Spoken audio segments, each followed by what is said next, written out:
புதுக்கோட்டை மாவட்டம் அறந்தாங்கியில் அதிமுக ஆட்சியில் கொண்டுவரப்பட்ட அம்மா உணவகத்தை இருட்டடிப்பு செய்து மூடும் நோக்கத்தில் செயல்படும் நகராட்சி நிர்வாகத்தை கண்டித்து அதிமுக நகர சார்பாக கண்டன ஆர்ப்பாட்டம் நடைபெற்றது. அறந்தாங்கி நகரத்தில் பேருந்து நிலையத்துக்கு எதிரே அமைந்துள்ள அம்மா உணவகத்தை திறனற்ற திமுக அரசு முறையாக பராமரிக்காததால் பயனாளிகளின் வரத்து படிப்படியாக குறைந்தது. தற்போது அம்மா உணவகம் நஷ்டத்தில் செல்வதாக காரணம் காட்டி அதை மூடுவதற்கான முயற்சியை நகராட்சி நிர்வாகம் எடுத்து வந்தது.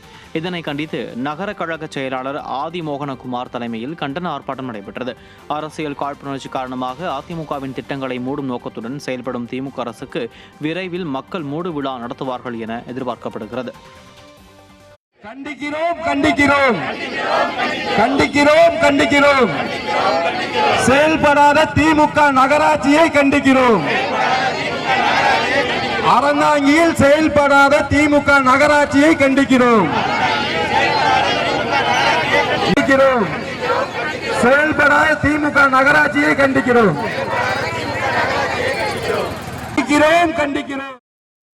மாரடைப்பால் உயிரிழந்த நடிகர் மனோஜின் உடலுக்கு அதிமுக சார்பில் முன்னாள் அமைச்சர் டி ஜெயக்குமார் அஞ்சலி செலுத்தினார். இயக்குநர் பாரதி ராஜாவின் மகனும் நடிகருமான மனோஜ் உடல்நலக்குறைவு காரணமாக செவ்வாயன்று உயிரிழந்தார்.